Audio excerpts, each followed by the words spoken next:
Thank you, Brenda, and thank you to the organizers for inviting me to speak today.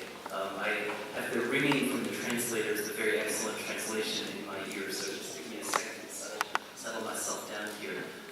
I'm here to talk today a little bit about some of the work that my colleagues and I have done looking at diversity and what we might even think of as equity in research at academic libraries in the United States. Our work has been not only about libraries, but also about art museums and other kinds of cultural organizations. So I've said, for the title here, I've said diversifying memory organizations as a way to be a little bit more inclusive.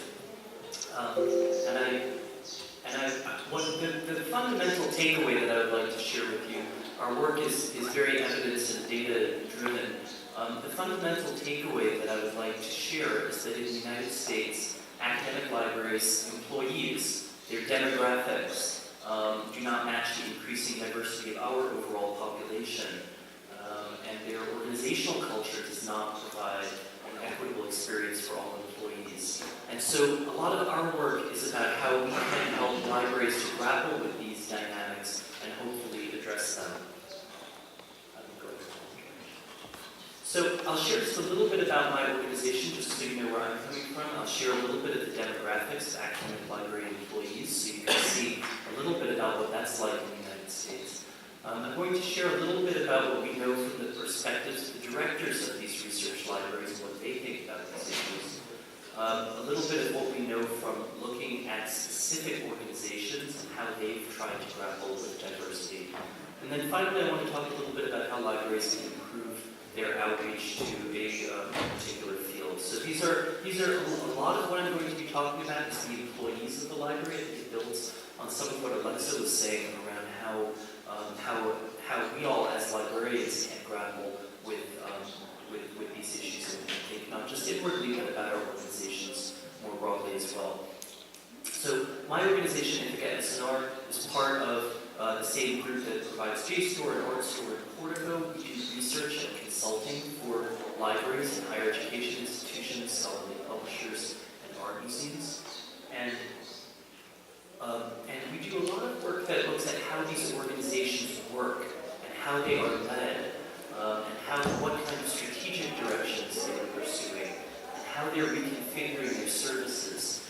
Some of the issues around scholarly publishing and research workflow that questions. But at the end of the day, if libraries don't reflect and represent the needs and the priorities of the communities that they're trying to serve, a lot of these strategic and organizational issues don't matter very much. And so we really look at diversity as an essential ingredient in how we think about remaking our libraries for the future. The demographic analysis that I want to share with you today is one that we conducted with the Andrew Mellon Foundation, looking at research library employees across the United States. We did similar projects looking at art museums and other kinds of cultural organizations first. And so our work here really isn't just specific to libraries, but really thinking about how libraries as types of cultural organizations can work. The publication, which I did with my colleague Liam Sweeney, is here. You're welcome to consult it on our website. And when we did this project in 2016 and 2017, what we did was we surveyed libraries about the composition of their employees, not just racial and ethnic composition, but gender and veteran status and a number of other issues. And then we surveyed the directors of the libraries about their perceptions of these issues around diversity as well.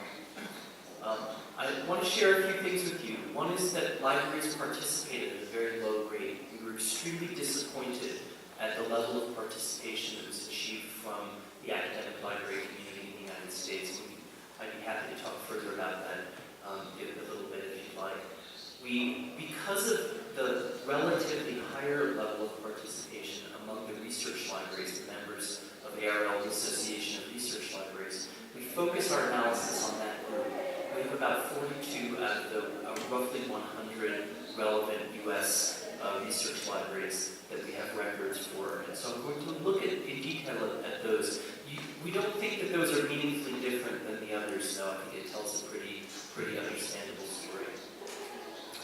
We looked at, I'm going to share with you findings around gender and the findings around what we in the United States call race and ethnicity. For gender, we asked whether employees fell into categories of male, female, transgender, or whether they declined to state their gender. I know this is a question that we're continuously trying to improve. This is probably not the way we would ask the question today if we were to redo the project. This is what we chose several years ago. And the findings are pretty straightforward. The employees of these research libraries are about 60% female and about 40% male. There's a very small percentage that falls into a non-binary category the way that they reported. And when you look at this analysis by levels of seniority, and this will become important in a moment, what you can see, so this is the overall, the percentage that is female. Then we have the percentage that are in sort of non-professional roles, the percentage that are in frontline professional roles, and then managers, and then senior leadership.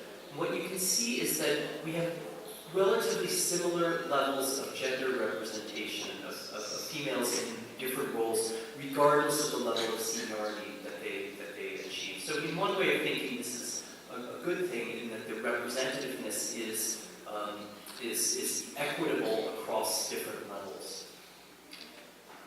We can also look into job types. You can see, I won't get into this, but you can see there are some job types that are much more female and other job types that are much less female. So you can see that there is a lot of gender specificity in job roles inside of these research libraries. So for example, roles like technology or security, these kinds of roles tend to be much less female, and some other roles tend to be much more female. Now, I want to talk about race and ethnicity a little bit more because this is where, if anything, the issues are much more severe. This is how we use the approach that the United States government looks at analyzing race and ethnicity for reasons that Alexa mentioned earlier. The questions of how you put people into these categories and what categories people would put themselves in is very, very complicated, and I'm only sharing with you this relatively simple and standard approach that was used. But basically, it groups people into these races: white, black, or African American, American Indian or Alaska Native, Asian, Native Hawaiian, and then two or more races. And there's a separate question, the so-called ethnicity question, which asks whether someone is from a Hispanic or Latino background. And the way that these questions are analyzed, they are analyzed together so that anyone who identifies as Hispanic or Latino is categorized that way, and everyone else is categorized according to their race. I understand, of course, that this approach makes almost no sense speaking to you here in Mexico, but this is the approach that we take in the United States. And I want to share with you, this is U.S. residents in 2016, according to the Census Bureau. The United States population as a whole is a little more than 60% white today, about 12% black or African American, about 5% Asian, and about 17% Hispanic or Latino. This is the overall population of the United States. And what you will see is that when we look at those employees of those libraries, just watch, I'll shift the slide here. They become much more white and much fewer people of color employed in these libraries. And that's something that everyone has known for some time, but we believe this analysis is important and deserves to be explored carefully. Interestingly, the Hispanic or Latino group is the group that shrinks the most dramatically between the population and library employees as a whole. Now, when we do this analysis by levels of seniority, the story is much worse than it was for gender. Okay, so if you look again at an overall basis of these library employees, a little more than 70% are these are the percentage that identifies white and non-Hispanic. Then, if you look at the more entry-level or non-professional, paraprofessional positions, you can see that a smaller percentage identify as white, and it gets increasingly white as positions get increasingly senior. And so here we have some very clear evidence of a the lack of equity inside of these libraries in terms of how diversity works at increasing levels of seniority. Again, by job type, there are also differences that I won't get into, but there are differences by job type. So this is really not a very good story. It's a story that shows how much our libraries and library leaders in the United States, how much work we have to do on these issues. And we asked the directors of these libraries for their perceptions about these issues. And I'm just going to share with you a few of the things that the directors shared with us. We asked them whether there are barriers to increasing diversity. And 4/5, 80% said yes, there are barriers to increasing the diversity of their libraries. We asked them with respect to what kinds of issues are their barriers, and as I think you'll be able to see, the main barrier that they identified was race and ethnicity, but the main aspect of diversity for which there were barriers was race or ethnicity. You'll see that gender or LGBTQ status are not seen as very significant issues. Disabilities and veterans are in a sort of medium level. We asked him what stage of the hiring process do the barriers to hiring a more diverse population of employees, at what stage does that happen? And you can see that you can see that the directors tell us very clearly that it's at the stage of building the pool of applicants where they're identifying barriers. That's when they're having trouble bringing more diverse people into the library. It's not at the interview stage. It's not at the stage of making a job offer and getting people to accept. It's at the stage of identifying candidates and building the application pool. Now, this is another way of saying, and I'm going to say this very explicitly, this is another way of saying there was nothing here that we in our library could have done to help it. It's that the pool wasn't diverse enough. It's not that we did something wrong. And again, you can see when we ask what factors limit their ability to attract this diverse pool of candidates, they say that geographic locale, where they're located, is the most significant barrier. Things like compensation and issues around whether they network aggressively enough or others that are mentioned.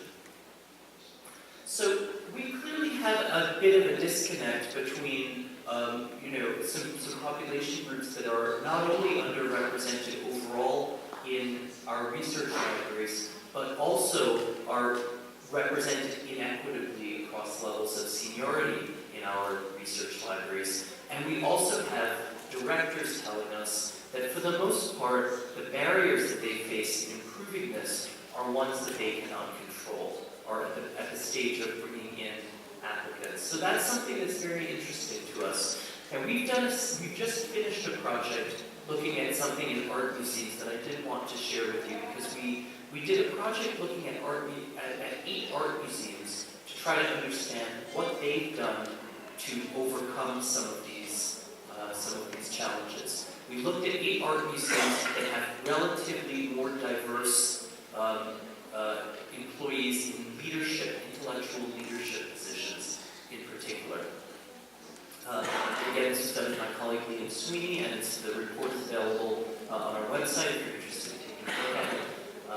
And what we did was we visited 8 art museums for about 3 or 4 days each, and we interviewed not only their leaders, but a diversity of employees. We attended a variety of their public programming and other kinds of educational outreach work, etc. We really explored these museums and how they work. And I won't get into all of the detailed recommendations that we were able to develop as a result of this work, but I just want to highlight a few that I think might be of interest to the library community. So on the topic of leadership and organizational structure, we found that those museums that could broaden their job qualifications with a spirit of inclusion, instead of simply requiring, to take the example of libraries, instead of simply requiring a master's degree in librarianship, which in the United States is typically a gatekeeping mechanism, a lot of these museums really rethought the nature of what qualifications were needed for their jobs, needed for their positions to try to make their organizations We saw a number of cases where museums really reorganized, restructured their organizations around the values that they were professing. So what was how would one bring issues around diversity and equity into the director's office? What were the committee structures or the staffing leadership structures that made that possible? We saw some very, very interesting efforts to reorganize not only for diversity of employees, but also for engagement with diverse communities. And we thought that was very interesting and very important, and a lot of lessons for libraries to learn from that. We saw tremendous efforts at several of these museums to really try to connect with the communities that they were trying to serve. Many art museums have tended historically to focus on more well-educated, more wealthy parts of the population in their municipalities and regions. But in fact, art museums have opportunities to build partnerships that go well beyond these traditional communities that they serve. And we were very, very impressed with some of the work to engage and outreach beyond the traditional walls of the communities that they had served. And then finally, looking at how they were really thinking about collections and visitors in very particular ways, we saw some tremendous efforts to diversify collections while committing to curatorial rigor and transparency. And we were told going into this project that you can either diversify your collections or you can have curatorial rigor. You can't do both. And we found time and time again that there were so many opportunities for these museums to open up what they meant about collections, to be more transparent about how they collected, about how they engaged with the collecting process in ways that really helped them to diversify the collections, and therefore in one way of thinking the audiences that they could serve with their collections. Now I want to pivot a little bit from here to talking about and finally, to talking about the practices in a field. Because, of course, libraries support everything from scholars in genomics, to scholars in literature, to scholars in economics, and students, and all sorts of different learning and research communities. But we wanted to look at how libraries are serving one particular field that, at least in the United States, at least until fairly recently, in the United States and Canada, I should say, at least until fairly recently, has been very underserved. And so what we did was we've been doing a series of projects looking in depth at the research practices of scholars in a variety of particular fields. A whole list of different fields, everything from history to chemistry, religious studies, public health, engineering. And most recently, we wanted to do a project looking at indigenous studies, and that's what I'd like to spend a few minutes talking about today. Is this collaborative project that we've spearheaded, focusing on indigenous studies. The approach, we developed a project, we designed a research investigation of the practices of scholars in a particular field. We bring together a cohort of about a dozen universities that are interested in studying that field. And then we train research teams from each of those universities. So we help to build capacity at each of those universities to study their own scholars. They interview maybe 15 or so scholars at each of those 12 institutions. So we get something on the order of 150 to 250 interviews with scholars in that field.